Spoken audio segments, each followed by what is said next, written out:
बिस्मिल्लाहिर्रहमानिर्रहीम। अस्सलाम वालेकुम नाज़रीन, आप यूट्यूब चैनल देख रहे हैं। मैं इमरान खान हूं। अब तक की सबसे इंपॉर्टेंट खबर तो यह है कि सुप्रीम कोर्ट ऑफ पाकिस्तान ने पाकिस्तान तहरीक इंसाफ की जीती हुई मखसूस नशिस्तें माले गनीमत के तौर पर पीडीएम की जमातों के हवाले कर दी। ये बात हमें पहले दिन से पता था।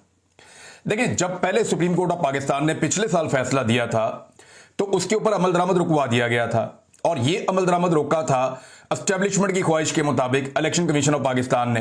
पाकिस्तान में ना इस वक्त एक बदमाशी चल रही, एक गुंडागर्दी चल रही है। अदालत फैसला देती है, सुप्रीम कोर्ट ऑफ पाकिस्तान का फुल कोर्ट एक फैसला देता है, लेकिन क्योंकि यह फैसला पाकिस्तान की मिलिट्री एस्टेब्लिशमेंट को पसंद नहीं आता तो इलेक्शन कमीशन ऑफ पाकिस्तान को हलाशेरी दी जाती है कि इसके ऊपर अमल दरामद नहीं करना। फिर वो अमल दरामद नहीं करता, और अमल दरामद ना होने की सूरत में कोई पूछने वाला भी नहीं था। एक साल तक इस फैसले पर अमल दरामद नहीं हुआ, किसी ने नहीं पूछा, बल्कि नजरसानी आ गई। अब नजरसानी की अपील के अंदर जनाब कुछ था ही नहीं, लेकिन इसके बावजूद एक आईनी बेंच बनाया गया।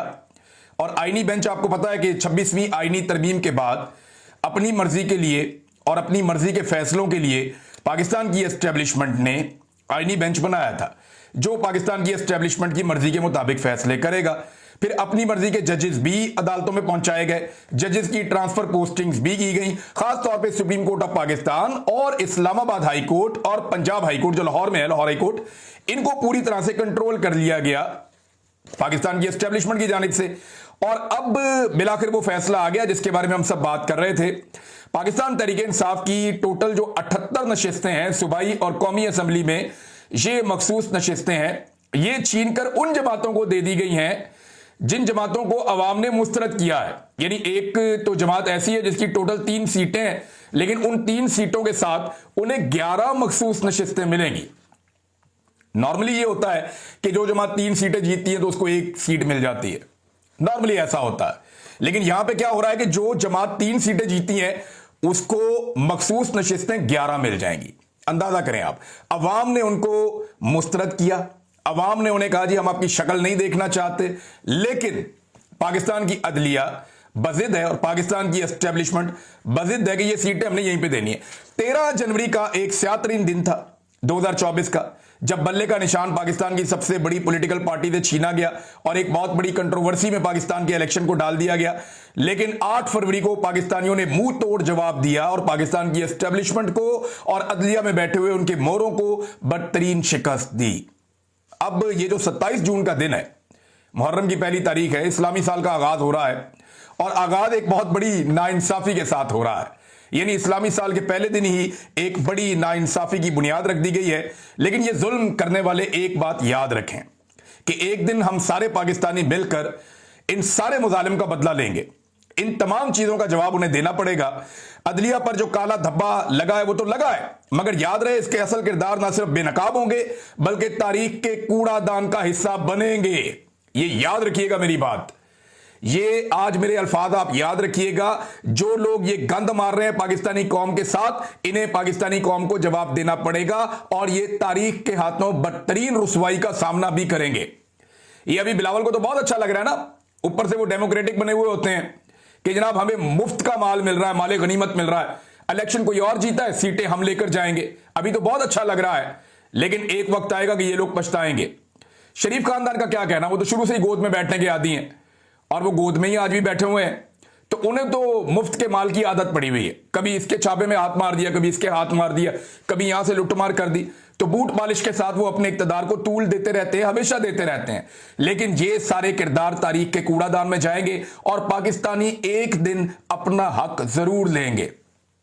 पाकिस्तानियों को मायूस करने के लिए बार बार कहा जाता है कि ये तो कौम ही नहीं है, ये तो खड़े ही नहीं हो सकते, वो बंगाली तो कौम थे, वो इसलिए खड़े हो गए, वो तो अपना हक लेना जानते थे, ये कभी इकट्ठे नहीं हो सकते, और नहीं, ये नहीं, पाकिस्तान में कभी इनकलाब नहीं आ सकता, और नहीं, ये मुमकिन ही नहीं। ये सिर्फ और सिर्फ कौम को मायूस करने के लिए किया जाता है।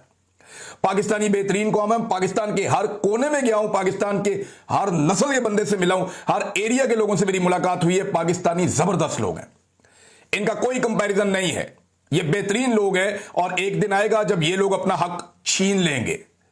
ये जो लोग कहते हैं ना कभी इनकलाब नहीं आ सकता, वो इसलिए कहते हैं कि वो इनकलाब से डरते हैं। ये जो लोग कहते हैं ना कभी शऊर नहीं आ सकता, वो इसलिए कहते हैं कि वो शऊर से डरते हैं। ये जो लोग कहते हैं ना कभी पाकिस्तान में तब्दीली नहीं आएगी, ये अवाम खड़ी नहीं हो सकती, वो इसलिए कहते हैं कि वो अवाम से डरते हैं और अवाम को तकसीम करना चाहते हैं, मायूस करना चाहते हैं। या तो लोग मायूस हो जाएं अदलिया से, एस्टेब्लिशमेंट से, इंतजामिया से, सियासतदानों से, पार्लियामेंट से, हर चीज से मायूस होकर हाथ पैर छोड़ के बैठ जाएंगे, दफा करो यार, ये सियासत है ही गंदी, अपने बच्चों का पेट पालो। या तो लोग ये करें, और यही सूट करता है पाकिस्तान की एस्टेब्लिशमेंट को। आपने हार नहीं माननी। मेरी पाकिस्तानियों से गुजारिश है कि अपनी जद्दोजहद जारी रखें। मेरी पाकिस्तानियों से गुजारिश है कि फोकस रखें इस बात के ऊपर कि बंद कमरों में फैसले नहीं होंगे। फोकस रखें इस बात के ऊपर कि एस्टेब्लिशमेंट पाकिस्तानियों के मुकद्दर का फैसला नहीं करेगी। अवामी मुंतखब नुमाइंदे ये फैसला करेंगे और मैंडेट का एहतराम होगा। पाकिस्तान में रूल ऑफ लॉ होगा, पाकिस्तान के अंदर आजादी इजहार राय होगी, पाकिस्तान में जुल्म, जबर और फस्तायत ये सब कुछ खत्म होगा, इंसानी हकूक की पामालियां बंद होंगी। और ये होगा, और ये हम करेंगे। वो बड़ा जबरदस्त एक शेर सुनाया था एतजाज एहसन साहब ने कि जबर का मौसम कब बदलेगा, हम बदलेंगे तब बदलेगा, और हम इंशाल्लाह इसे बदलेंगे। वक्त आ जाएगा, हो सकता है वो वक्त दूर हो, लेकिन वो वक्त आएगा जरूर, ये मेरा ईमान है। नाज़रीन, 7 जूनियर जजेस ने 8 सीनियर जजेस का अक्सरियती फैसला मुस्तरद कर दिया। यानी ये तो यही हो गया ना, जिसकी लाठी है उसकी भैंस है। एक जज साहब ये फरमा रहे थे कि मैं इदारे की खातिर अपनी मां की फातिहा छोड़कर आया हूं। काश वो इंसाफ कर पाते, इंसाफ की खातिर अपनी मां की फातिहा छोड़कर आते, और अगर वो इंसाफ करते तो उनकी वालदा को भी उन पे फख्र होता। उनकी वालदा उन पे फख्र करती वहां आसमानों पे कि मेरे बेटे ने अगर मेरी फातिहा में नहीं बैठा तो उसने जाकर इंसाफ किया है। क्योंकि मुझे इस फैसले के अंदर इंसाफ दिखाई नहीं दे रहा। अवाम ने जिनको वोट दिया ये सीटें उनको मिलनी चाहिए थी। अवाम ने जिनको मुस्तरद किया ये सीटें उनको नहीं मिलनी चाहिए थी। ये सिंपल चीज है। आप अपना दिमाग तो अप्लाई करें। कोई एक आदमी मुझे बताए कि भाई जिन्हें लोगों ने वोट ही नहीं दिया उन्हें मखसूस नशिस्तें कैसे मिल जाएं, जिन्हें लोगों ने वोट दिया उनसे कैसे छीन ली जाएं। अब इसका नतीजा क्या होगा कि एक तो मखसूस नशिस्तें छीन गई पाकिस्तान तरीके इंसाफ से, और दूसरा क्या होगा, दूसरा ये होगा कि सेनेट की सीटें भी इनकी कम हो जाएगी, और तीसरा कोशिश की जाएगी कि खैबर पख्तूनख्वा में पाकिस्तान तरीके इंसाफ की हुकूमत गिरा दी जाए। और मैं आपको यकीन से कह रहा हूं कि इस सारे के पीछे पाकिस्तान की एस्टेब्लिशमेंट है और उनका पूरा रोल है। DGISPR का एक स्टेटमेंट आया हुआ है, ये स्टेटमेंट मैं आपके सामने रखता हूं। पहले स्टेटमेंट सुने, फिर मैं आपको इसके ऊपर कुछ सबूत और हकायक आपको बताता हूं। DGISPR फरमाते हैं कि फौज को सियासी जमातों से बात करने में दिलचस्पी नहीं है।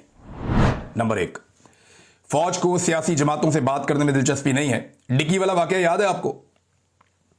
छुप छुप कर GHQ में लोग जाते थे, मुलाकातें करते थे। आज वो सियासतदान अपने मुंह से बताते हैं कि हम बाजुआ से जाकर मिलते थे ना, अभी थोड़े दिन पहले की बात है। तब भी DGISPR यही कहते थे कि फौज का सियासत में कोई किरदार नहीं, हम सियासत कर ही नहीं रहे। लेकिन उस वक्त भी फौजी अफसरान सियासतदानों से मिल रहे होते थे और लगातार मिल रहे होते थे।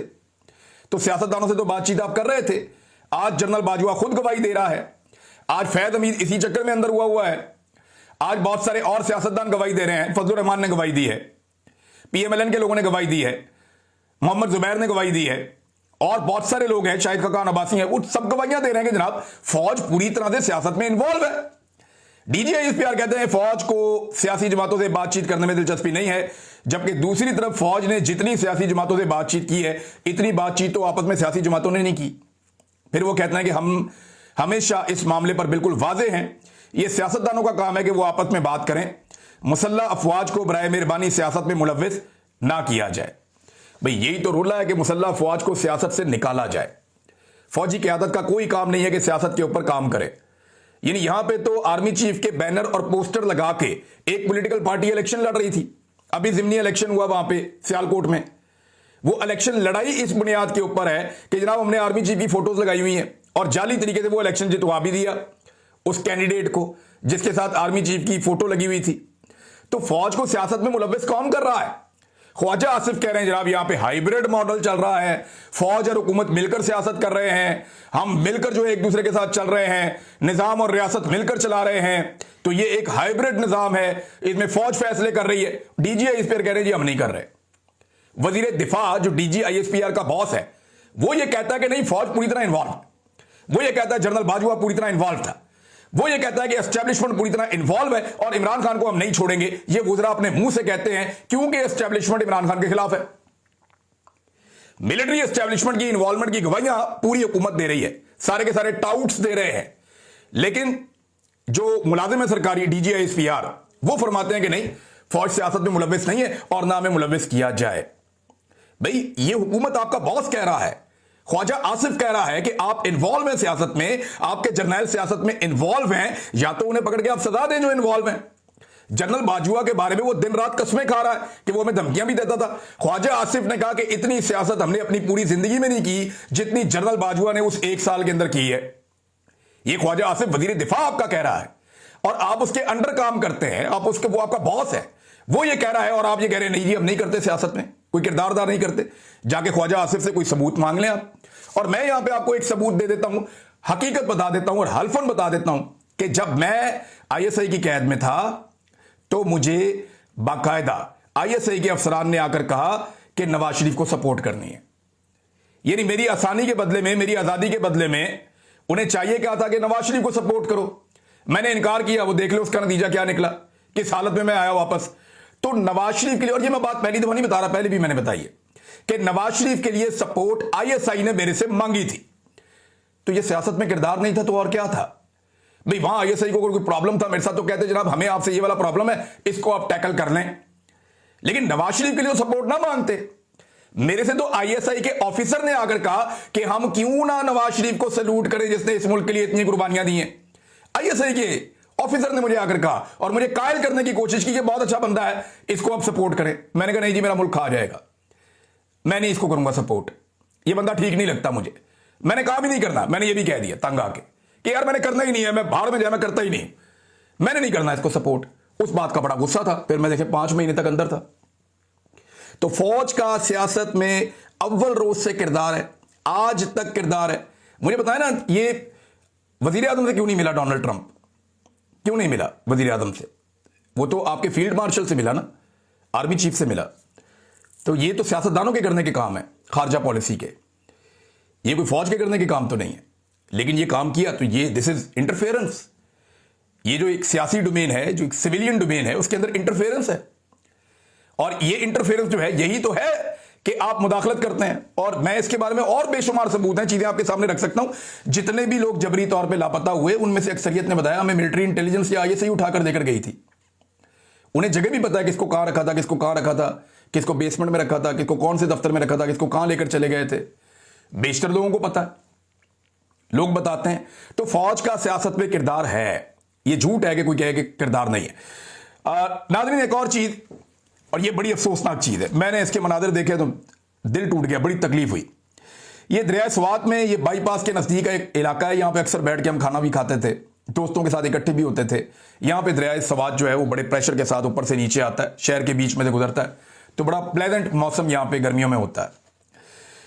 तो हमने यहां पे बहुत टाइम गुजारा मैंने दोस्तों के साथ इसी जगह पे। यहां 17 लोग मौजूद थे और एकदम सैलाबी रेला आया, उसकी वजह से वो अंदर फंस गए उस जगह पे जहां से वो वापस नहीं आ पा रहे थे। बल्कि मुझे मेरे जो सहाफ़ी हैं कुछ दोस्त, उन्होंने बताया, उन्होंने कहा जी एग्जैक्टली ये वही जगह है जहां पे हम जाते भी थे। और वो सैलाबी रेला पानी का बढ़ता रहा और वो सारे के सारे पानी के साथ बह गए। अब तक की जो इतला है उसके मुताबिक 2 मुतजाद इतलात आ रही हैं। एक इतला ये है कि 10 लाशें मिल गई हैं, एक इतला ये है कि 11 लाशें मिल गई हैं, बाकियों की तलाश जारी है। जबकि 3 अफराद को अभी तक बचाया जा सका है। यह हुआ यह है कि मदेन से पहले एक इलाका है, वहां पे क्लाउड ब्रस्ट हुआ है और यह क्लाउड ब्रस्ट के हवाले से पहले से इंफॉर्मेशन थी कि क्लाउड ब्रस्ट हो सकता है। तो इसके बारे में एक वार्निंग भी थी कि क्लाउड ब्रस्ट हो सकता है। लेकिन देखिए, लोगों को, आम आदमी को कैसे पता चलेगा कि ऊपर क्लाउड ब्रस्ट हो रहा है? यह तो इंतजामिया के करने का काम है ना। और इस पानी को ऊपर से नीचे आने में 1 घंटे से ज्यादा का वक्त लगा है। इतने वक्त के अंदर नीचे बंदोबस्त क्यों नहीं किया गया? जितने लोग मौजूद थे उनको ऐलान करके इंतजामिया ने आकर, पुलिस ने आकर, एनडीएमए ने, पीडीएमए ने या 1122 ने, जितने लोग वहां पे दरिया के किनारे मौजूद थे उनको वहां से हटाया क्यों नहीं कि जनाब सैलाबी रेला आ रहा है, 1 घंटे के बाद आप यहां से हट जाएं? किसी ने तवज्जो नहीं दी, तवज्जो है ही नहीं किसी की इस तरफ। ये अरबों रुपए के फंड खा जाते हैं, इनके पास बेसिक सामान नहीं है। ये बड़ा आसान था। मुझे दोस्त मेरे बता रहे हैं कि 15 गज 20 गज की दूर के ऊपर वो लोग खड़े हुए थे, ये ऐसे नजर आ रहे थे सामने। अगर इनके पास रस्से होते, प्रॉपर सामान होता या लाइफ जैकेट्स होती जिन्हें पहनने के बाद इंसान डूबता नहीं है, तो तकरीबन सारे लोगों की जान बच जाती। हेलीकॉप्टर मंगाना तो बहुत दूर की बात है, आप थोड़ा सा एक कश्ती को यहां से दूर से धकेलते वो उनके पास पहुंच जाती, उसमें बिठा के लोगों को आप निकालते खींच के रस्सी के साथ। अगर आप वहां रस्सा पहुंचा देते, उसके जरिए आप लाइफ जैकेट्स पहुंचाते, एक एक करके बांध के उनको निकाल लेते। पूरी दुनिया में रेस्क्यू ऐसे ही होता है। लेकिन ये बेसिक इक्विपमेंट है जिसके बारे में मैं बता रहा हूं। वैसे तो क्रेनें जो अली अमीन गंडापुर साहब लेकर चले गए थे इस्लामाबाद एहतजाज करने के लिए, उनके बारे में एक बंदे ने आज मुझे क्लेम किया है, मैं कंफर्मेशन इसकी लूंगा कि जनाब वो अभी तक फेडरल गवर्नमेंट ने छोड़ी नहीं है, वो सामान ही इनका वापस नहीं किया 1122 का जो वहां गया था इस्लामाबाद। ये क्लेम किया एक बंदे ने। भारत इसको मैं तस्दीक कर लूंगा, मैं पूछूंगा जो केपी गवर्नमेंट है, अगर वो ये सुन रहे हैं तो मुझे इंफॉर्मेशन दें कि उनका सामान वापस मिला या नहीं मिला। नाज़रीन, ये क्लाउड ब्रस्ट हुआ, उसके बावजूद नीचे फोन पे इतला दी जा सकती थी, लोगों को दरिया से हटाया जा सकता था, परवाह ही नहीं। लोग वहां पे दरिया पे मौजूद हैं, सबको पता ऊपर से पानी आ रहा है। सयाहों को तो नहीं पता ना, उनमें 10 लोग सियालकोट से आए हुए हैं, 5 लोग मर्दान से आए हुए हैं, 2 लोग कहते हैं कराची से आए हुए हैं। भाई ये लोग लावारिस हैं। एक लम्हे के लिए सोचे अली अमीन गंडापुर के उसका बेटा या बेटी खड़ी हुई थी पानी के अंदर, क्या वो 1.5 घंटे तक ऐसे ही खड़े होकर इंतजार करते रहते मदद की और कोई मदद ना करता उनकी?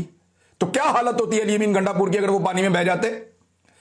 एक लम्हे के लिए सोचे शहबाज शरीफ कि अगर शहबाज शरीफ का कोई पोता या पोती या बेटा या बेटी वहां पे पानी में इस तरह खड़े होते और मदद के लिए पुकार रहे होते, 1-1.5 घंटे तक वहां पे वो जिंदगी के साथ लड़ रहे होते, जिंदगी और मौत का मसला होता और मदद ना पहुंचती, तो शहबाज शरीफ अपने आप को माफ कर सकते? एक लम्हे के लिए आर्मी चीफ सोचे इस बारे में। हालांकि उनका ये करने का काम नहीं है, लेकिन क्योंकि वो इन चीजों में मुदाखलत करते हैं तो इसलिए मैं कह रहा हूं कि उनका कोई बच्चा या बच्ची यहां पे खड़ा होता पानी के अंदर और उसके लिए जो है इस तरह की मदद चाहिए होती और मदद ना पहुंचती। एक बेसिक इक्विपमेंट है यार, कोई बहुत, मैं ये नहीं कह रहा बड़ी हैवी चीज है। अफगानिस्तान का एक वीडियो जो है वायरल हो रहा है, उसमें दिखा रहे हैं जनाब कि वहां पे अफगानिस्तान का जो बेड़ा गर्क हो गया, उनकी इकोनॉमी, उनकी हालत आप चेक करें, पाकिस्तान से कितना पीछे रह गया। 20 साल वो जंग लड़के आए। वहां पे जनाब पानी के अंदर से एक विजुअल आ रहा है जनाब, वहां रेस्क्यू किया जा रहा है हेलीकॉप्टर के ऊपर और निकाला जा रहा है लोगों को और रेस्क्यू किया जा रहा है, बचाया जा रहा है इंसानी जानों को सैलाब की सूरत में। कल से पता था यहां पे क्लाउड ब्रस्ट हो सकता है। क्लाउड ब्रस्ट होने के बाद 1 घंटा था लोगों को वहां से निकालने के लिए, वो भी नहीं किया। उसके बाद 1.5 घंटे तक लोग वहां पे फंसे रहे, 1-1.5 घंटा कह रहे हैं वहां लोग फंसे रहे, उनको वहां से निकालने का बंदोबस्त ही कोई नहीं किया गया। बेसिक इक्विपमेंट नहीं है इनके पास। भाई ट्यूब वाली कश्तियां होती हैं, 10 चीजें और होती हैं, आप रस्से का सही इस्तेमाल करते हैं। लोग बहुत ज्यादा दूर नहीं थे, वो जो लोग हैं वो बेचारे अब हाथ मल रहे हैं, वो कहते हैं यार मकामी लोगों ने जान बचाई है, 3 लोगों की जिनकी बची है, इंतजामिया बिल्कुल गायब थी। अरबों करोड़ों के ये बजट खाते हैं बेशर्म, और इन्हें गैरत भी नहीं आती, इंसानी जान को ये समझते ही कुछ नहीं समझते। इनकी अपनी जानें कीमती हैं। बस एक लम्हे के लिए सोचे अली अमीन गंडापुर भी, शहबाज शरीफ भी और आर्मी चीफ भी। ये लोग एक लम्हे के लिए सोचे कि इनके अपने घर का कोई बच्चा वहां पे पानी में खड़ा हुआ इमदाद के लिए आवाज लगा रहा है, इंतजार कर रहा है कि आओ बचाने के लिए। क्या ये हेलीकॉप्टर जो है हमारे सिर्फ हमारे शहरियों पे बमबारी के लिए है? मुझे स्वाद से एक दोस्त ने फोन किया, उन्होंने कहा कि जब हम पे बमबारी करनी होती थी फिर तो 15-20 मिनट में आ जाता था हेलीकॉप्टर, लेकिन आज हमारे लोगों को बचाना था तो कोई हेलीकॉप्टर नहीं आया। उसकी आवाज में तकलीफ थी, मैंने आवाज आप तक पहुंचा दी है जो उसने कहा। हर चीज हमारे पास मौजूद है, वसाइल मौजूद हैं, लोग इतना इतना टैक्स देते हैं लेकिन उसको इस्तेमाल ही नहीं किया जाता। बुनियादी सामान चाहिए। ये कोई स्वाद ऐसा तो नहीं है कि कोई बहुत दूर दराज कोई गांव का इलाका है, नहीं जी नहीं। ये पाकिस्तान की सबसे बड़ी टूरिस्ट डेस्टिनेशन है, ये और नारान, इन 2 जगहों पे सबसे ज्यादा सयाह आते हैं। उसके बाद गिलियात में आते हैं, बहुत बड़े पैमाने पर सयाह यहां पे हर साल आते हैं। और यहां तो खसूसी इंतजाम होने चाहिए इस किस्म के हादसों में। अभी थोड़े दिन पहले शाही बाग के इलाके में लोग डूब गए कश्ती उलटने से, वहां पे भी कोई बंदोबस्त नहीं है, ना कोई लॉ एंड ऑर्डर है, ना कोई रूल्स हैं, ना कोई कायदा है, ना कोई जाब्ता है। वहां पे जनाब महकमे बनाए हुए हैं, ये टूरिज्म को प्रमोट करेगा, ये फलां चीज को प्रमोट करेगा, ये एंटरटेनमेंट करवाएगा। टके का काम नहीं कर रहे ये लोग, टके का काम नहीं कर रहे। ये कत्ल का मुकदमा होना चाहिए वहां के डीसी के ऊपर, इंतजामिया के ऊपर, एनडीएमए के ऊपर, पीडीएमए के ऊपर, तमाम लोगों के ऊपर, इंतजामिया के ऊपर, सूबाई हुकूमत के ऊपर इसके ऊपर मामला उठाया जाना चाहिए। वफाकी हुकूमत के ऊपर भी उठाया जाना चाहिए कि जनाब अगर आपके अपने बच्चे हो तो आप कितना अपने परों के अंदर रखते हैं, लेकिन ये आम इंसान है तो इसको आप कीड़ा मकोड़ा समझते हैं, ऐसे ही आप इनकी जान जाने देंगे। इंतहाई अफसोसनाक वाकया है। और इन वाकयात को, यानी जब भी ये वाकया होता है ना, ये पैसे बांटते हैं लोगों में, करोड़ रुपए इसको दे दो, 50 लाख इसको दे दो, मरने वाले को इतने दे दो, जख्मी को इतने दे दो, बस क्या बहुत हो गया? आप पैसे बांटेंगे बस। और भाई पैसा खर्च करके लोगों की जानें बचाने का बंदोबस्त करो, ऐसा इक्विपमेंट और ट्रेनिंग लेकर आओ जिससे लोगों की जानें बचाई जा सके। कहां था सारा निजाम जो तनख्वाहें लेता है, निकालो ना रिकॉर्ड, बताओ। या तो आप तस्लीम करेंगे ये सारा बजट आप लोग खा जाते हैं और अवाम से पैसा लेकर आप डिकार जाते हैं। अवाम को बचाने की आपकी कोई प्रायोरिटी है ही नहीं, आप उन्हें बचाना ही नहीं चाहते। इंतहाई अफसोसनाक और दिल खराज सूरत हाल है। ये मनाजिर देख के तकलीफ हो रही है। बनाना रिपब्लिक में भी ऐसा नहीं होता। एक लम्हे के लिए सोचो कि आपके बच्चे यहां खड़े होते हैं, एक लम्हे के लिए सोचो आपकी रूह फना हो जाएगी। जो इन लोगों के साथ हुआ, वो मौत के साथ लड़ते रहे कितनी देर तक, एक दूसरे को पकड़ के, एक दूसरे के सहारे वहां पे खड़े रहे। शर्म भी नहीं आती आप लोगों को। अब तक के लिए इतना ही। अपना ख्याल रखिएगा नाज़रीन। अल्लाह हाफिज।